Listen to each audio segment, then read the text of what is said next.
বাংলাদেশের সঙ্গে ভারতের সম্পর্ক এটির যে কূটনৈতিক বলয়, যাকে আমরা দিল্লি ঢাকা সম্পর্ক বলে থাকি, সম্পর্কটি এই সময় ইতিহাসের একটি চরম সন্ধিক্ষণ অতিক্রম করছে। এই জন্য বললাম, দিল্লির সঙ্গে ঢাকার যে সম্পর্ক সেটি তাও প্রায় 450 বছর ধরে হবে। সেই যে মুঘল জমানা থেকে, যখন মীর জুমলা এই প্রথম ঢাকাতে এসেছিলেন, কিংবা মানসিংহ যখন প্রথম ঢাকাতে এসেছিলেন, তখন থেকে দিল্লির সঙ্গে ঢাকার যে সম্পর্ক, এই সম্পর্কের মধ্যে বর্তমান সময়টি 2025 সনের এই সময়টি বলতে গেলে সবচেয়ে জটিল, কুটিল, অস্থির, এবং এই সম্পর্কের প্রতিটি বাঁকে বাঁকে, প্রতিটি ফাঁকে ফাঁকে যে সন্দেহ এবং অবিশ্বাস শুরু হয়েছে, এই সন্দেহ এবং অবিশ্বাসের যে চরম পরিণতি যতটা ভয়ঙ্কর হতে পারে সেটি অতীতকালে কখনো হয়নি। আপনারা যারা বাংলার ইতিহাস জানেন তারা জানেন সকলেই যে দিল্লির সঙ্গে বাংলার যে সম্পর্ক এটি বিভিন্ন সময়ে বিভিন্ন কেন্দ্রিক ছিল। বাংলার রাজধানী যখন মুর্শিদাবাদে ছিল তখন এক ধরনের রাজনীতি ছিল, যখন সোনারগাঁয়ে ছিল ঈশা খাঁয়ের রাজধানী তখন একরকম ছিল, আবার ঈশা খাঁয়ের আগে সুলতানি জমানাতে যখন ইলিয়াস শাহী বংশ এখানে রাজত্ব করতেন তখন একরকম ছিল, কিংবা উত্তরবঙ্গে যখন হোসেন শাহী বংশ রাজত্ব করতেন তখন এক ধরনের সম্পর্ক ছিল। তো মোটামুটি ঢাকা যে সময়টাতে রাজধানী হিসেবে গণ্য হলো, বিশেষ করে সম্রাট জাহাঙ্গীরের জমানাতে, তখন থেকে ঢাকা এবং দিল্লির যে সম্পর্ক, এই সম্পর্ক ব্রিটিশ জমানা থেকে শুরু করে আজ অবধি, অর্থাৎ মুঘল জমানা, ব্রিটিশ জমানা থেকে শুরু করে আজ অবধি, এই তিনটি সময় আপনি পর্যালোচনা করে দেখবেন যে এখন সবচেয়ে কঠিনতর সময় আমরা পার করছি। কার্যত কোনো বাতাস বইছে না। দুটো সরকার, অর্থাৎ এখন অন্তর্বর্তীকালীন সরকার এবং দিল্লির নরেন্দ্র মোদীর সরকার, তারা হম্বিতম্বি করছে না, এবং উভয় সরকারই নীরব, আকার ইঙ্গিতে কথা বলছে, এবং তাদের সমর্থনকারী বিভিন্ন সংবাদপত্র, গণমাধ্যম এবং সামাজিক মাধ্যম পরস্পরের বিরুদ্ধে যে বিষোদ্গার করছে, এতে করে মনে হচ্ছে যে যে কোনো ভয়ানক একটি পরিণতির জন্য উভয় পক্ষ মানসিকভাবে প্রস্তুতি নিচ্ছে। এরই মধ্যে সেনাপ্রধান একটা বক্তব্য দিয়েছেন, তার পক্ষে বিপক্ষে নানা কথা হচ্ছে। জনাব তৌহিদ, এখন যিনি পররাষ্ট্র সচিব রয়েছেন, তার সঙ্গে ভারতের পররাষ্ট্রমন্ত্রী, তৌহিদ পররাষ্ট্র সচিব নন, জনাব তৌহিদ হলেন পররাষ্ট্র উপদেষ্টা, একসময় পররাষ্ট্র সচিব ছিলেন। এখানে একটা ব্যাপার বলে নেওয়া ভালো যে আমি যখন আপনাদের সঙ্গে কথা বলি বা ভিডিও করি, আমার কোনো স্ক্রিপ্ট থাকে না, এবং ওরকমভাবে কোনো পরিকল্পনাও থাকে না। প্রতিদিন প্রায় 3টি ভিডিও করি অন অ্যাভারেজে, কখনো কখনো 4টি হয়ে যায়। তো এই বিষয়গুলো যখন অনুভব থেকে আমি কথা বলি, একেবারে হৃদয় থেকে যে জিনিসগুলো আসে, মস্তিষ্ক থেকে যে বিষয়গুলো আসে, তথ্য এবং উপাত্তগুলো যে বিষয়গুলো আসে, সেগুলোই বলি। ফলে কখনো কখনো শব্দচয়ন কিংবা একটি বাক্যের সঙ্গে অন্য বাক্যের যে সম্মিলন, এখানে কিছুটা বিসাদৃশ্য আপনাদের কাছে মনে হতে পারে। এটি এক ধরনের মানবিক দুর্বলতা, যার জন্য ক্ষমা চেয়ে নিচ্ছি। তৌহিদ সাহেবের কথা বলতে গিয়ে সচিবের পরিবর্তে উপদেষ্টা বা উপদেষ্টার পরিবর্তে সচিব, এইটাকে গুলিয়ে ফেলার কারণে। যেটা বলছিলাম যে পররাষ্ট্র উপদেষ্টা জনাব তৌহিদের সঙ্গে ভারতের যিনি পররাষ্ট্র, যাকে বলা হয় মন্ত্রী রয়েছেন, ডক্টর এস জয়শঙ্কর, অত্যন্ত প্রাজ্ঞ, এবং যাকে বলা হয় নরেন্দ্র মোদী একেবারে দক্ষিণ হস্ত। ভারতের রাজনীতিতে বৈদেশিক ব্যাপারে ডক্টর জয়শঙ্করের যে গুরুত্বপূর্ণ ভূমিকা, আর দেশের অভ্যন্তরীণ বিষয়ে অজিত দোভালের অত্যন্ত গুরুত্বপূর্ণ ভূমিকা।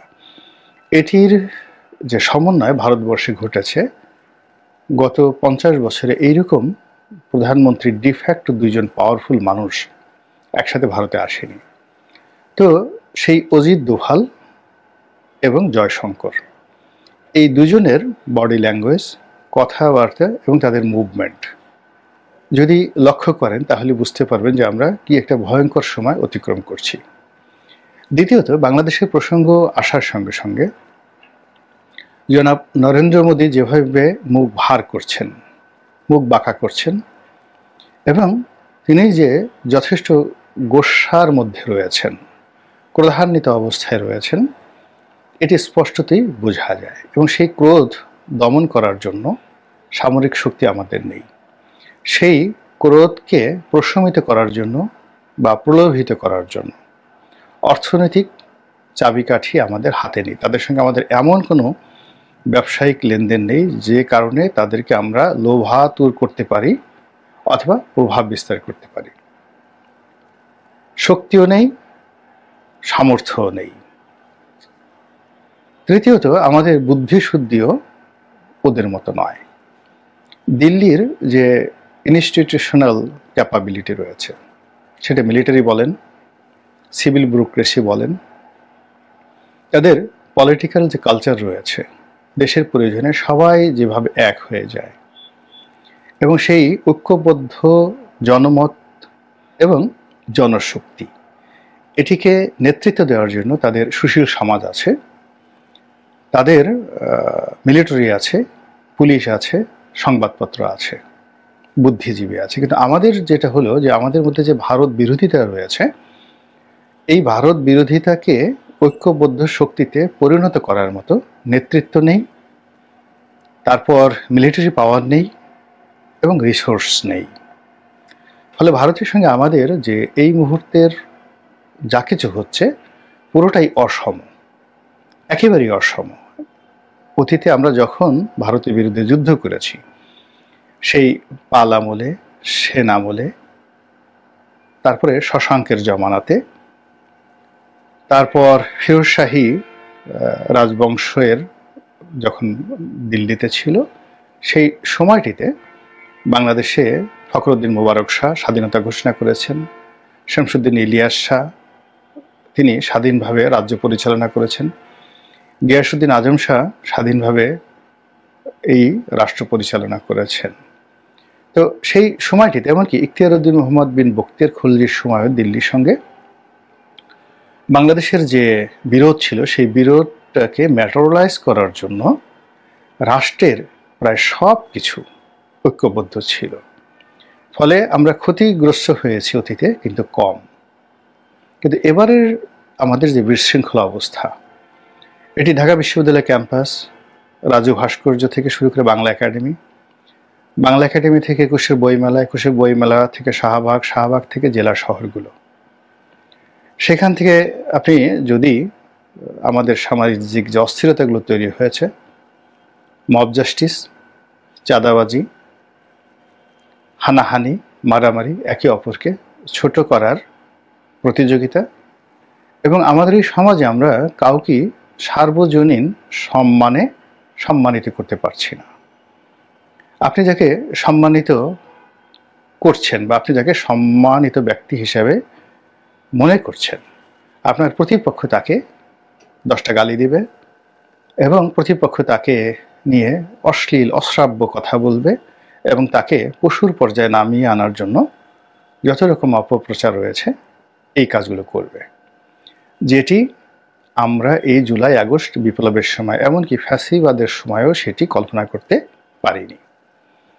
এই সময়টিতে আপনি দেখবেন যে অনেক সম্মানিত নারী এবং মহিলাকে উলঙ্গ করে ফেলে দেওয়া হচ্ছে সামাজিক মাধ্যমে, মানে শাড়ি খুলে হাফ প্যান্ট পরিয়ে, জাঙ্গে পরিয়ে, ব্রা পরিয়ে তাদেরকে দিয়ে উলঙ্গ নৃত্য করানো হচ্ছে এআই দিয়ে। এটি একটা বিকৃত মন মানসিকতা। যে কোনো মানুষের ক্যারেক্টার অ্যাসাসিনেশন করা হচ্ছে, তিনি সেনাপ্রধান হোক, ডক্টর মোহাম্মদ ইউনূস হন, কিংবা রাষ্ট্রপতি হন, বেগম খালেদা জিয়া হন, কিংবা শেখ হাসিনা হন, ডাজ নট ম্যাটার। আপনি যাকে টার্গেট করবেন তাকে, সেই টার্গেটের মানুষটিকে একেবারে আকাশ থেকে নর্দমার মধ্যে নামিয়ে আনার জন্য যে উদগ্র যে প্রচেষ্টা, এটি কখনো ইতিপূর্বে আমি দেখিনি। ফলে কি হচ্ছে, সম্মিলিতভাবে প্রতিরোধ গড়ে তোলার জন্য ভারতের সঙ্গে সেই শক্তিটি আমাদের নেই এখন। জনমত আছে, জনপ্রিয়তা আছে, ভাইব আছে, কিন্তু ওটাকে অর্গানাইজ করার জন্য কোনো রাজনৈতিক নেতৃত্ব নেই, সামরিক নেতৃত্ব নেই, পুলিশের নেতৃত্ব নেই, সিভিল সোসাইটিতে কেউ নেই, ধর্মীয় কোনো নেতা নেই। সব জায়গাতে বিভেদ এবং বিসংবাদ। 1। 2 নম্বর হলো, ভারতের সঙ্গে আওয়ামী লীগের যে সমস্যাটা ছিল সেটি হলো ভারত আওয়ামী লীগকে কৃতজ্ঞ দেখতে চেয়েছিল। আর অন্যদিকে আওয়ামী লীগ বারবার জয়লাভ করার পর, কৌশলে জিতে যাওয়ার পর, বাজিতে জিতে যাওয়ার পর, জুয়াতে জিতে যাওয়ার পরে, আমি 3টি নির্বাচনকে কৌশল, বাজি, ছলচাতুরি, পুতুল নাচ এগুলো হিসেবে আমি আখ্যায়িত করব। তো সেখানে তারা যে কোনোভাবে হোক, লোক ঠকিয়ে হোক, প্রতারণা করে হোক, তারা জিতে গেছে। তো এই ধরনের জয়লাভের ফলে যা হয়, অযাচিতভাবে আপনি যখন কোনো কিছু পাবেন সেটির প্রতি শ্রদ্ধা থাকে না, মানুষ খুব অহংকারী হয়ে যায়। তো যেখানে ভারত তাদেরকে মনে করেছিল যে আওয়ামী লীগ কৃতজ্ঞ থাকবে, এর কারণ হলো এ সকল ছলচাতুরির পেছনে মাস্টার মাইন্ড হিসেবে দিল্লির বিনিয়োগ ছিল, ডিজায়ার ছিল। কিন্তু আওয়ামী লীগ সেটাকে ম্যাটেরিয়ালাইজ না করে উল্টো দিল্লিকে কৃতজ্ঞ হিসেবে চাচ্ছিল, এবং তারা নিজেরা মাস্টার হওয়ার চেষ্টা করেছিল, প্রভু হওয়ার চেষ্টা করেছিল। এবং সেই প্রভু হওয়ার জন্য তারা কখনো চীনের দিকে গিয়েছে, কখনো পাকিস্তানের দিকে গিয়েছে, কখনো আমেরিকার সঙ্গে সরাসরি সংযোগ স্থাপনের চেষ্টা করেছে, এমনকি মধ্যপ্রাচ্যে অনেক রাষ্ট্রের সঙ্গে করার চেষ্টা করেছে, পারেনি। ফলে দিল্লি ছিল যার পরনাই বিরক্ত। দিল্লি বিভিন্ন সময় বিএনপির সঙ্গে সম্পর্ক স্থাপন করার চেষ্টা করেছে, জামাতের সঙ্গে সম্পর্ক স্থাপন করার চেষ্টা করেছে, এমনকি যখন যুদ্ধাপরাধের বিচার চলছিল তখনও জামাত নেতৃত্বের সঙ্গে দিল্লি যোগাযোগ কিন্তু বন্ধ করেনি। কিন্তু দিল্লির যে বিশ্বাস এবং আস্থার যে জায়গাটি কোনো রাজনৈতিক দল তৈরি করতে পারেনি। ফলে ঘুরে ফিরে দিল্লিকে অপমানিত, লাঞ্ছিত হয়ে বারবার শুধু আওয়ামী লীগের দিকে তাকে ফিরে যেতে হয়েছে, শেখ হাসিনার কাছে তাকে ফিরে যেতে হয়েছে, এবং এখনও ঠিক একই ঘটনা। এই যে এত বড় একটা পরিবর্তনের পর তারা যে বিষয়গুলো আশা করছে ডক্টর মোহাম্মদ ইউনূসের কাছ থেকে, কূটনৈতিক অঙ্গনে, বিএনপির কাছ থেকে, জামাতের কাছ থেকে, পুরো ঘটনাটা ঘটছে উল্টো। 2 নম্বর হলো যে বাংলাদেশে যে ভারত বিরোধী একটা ভাইব তৈরি হয়েছে এবং ভারত বিরোধিতা করা একটা ফ্যাশনে তৈরি হয়েছে। ভারতের বিরুদ্ধে কোনো কথা বললে হাজার হাজার মানুষ রাস্তায় নেমে আসছে। এটিকে ভারত রীতিমতো তার স্বাধীনতা এবং সার্বভৌমত্বের জন্য একটা থ্রেট মনে করছে। এবং আপনারা যারা ভারতের পররাষ্ট্রনীতি সম্পর্কে জানেন তারা খুব ভালো করে জানেন যে এরকম একটা পরিবেশ পরিস্থিতি যখন তৈরি হয় তখন তাদের পররাষ্ট্রনীতি এবং মিলিটারি যে নীতি, সেই নীতিতে কি বলা আছে, পৃথিবীর 2টো রাষ্ট্র ইসরায়েল এবং ভারত, তারা নিজেদের স্বাধীনতা, সার্বভৌমত্ব রক্ষার পাশাপাশি প্রতিবেশীর উপর আক্রমণ চালানোর জন্য তাদের যে অবাধ স্বাধীনতা রয়েছে তাদের কাস্টমসে, মানে প্রথাতে, সংবিধানে, মিলিটারি ডিসিপ্লিনে, রুলসে এবং পলিটিক্যাল কনসাসনেসে, এটি অন্য কোনো দেশে নেই।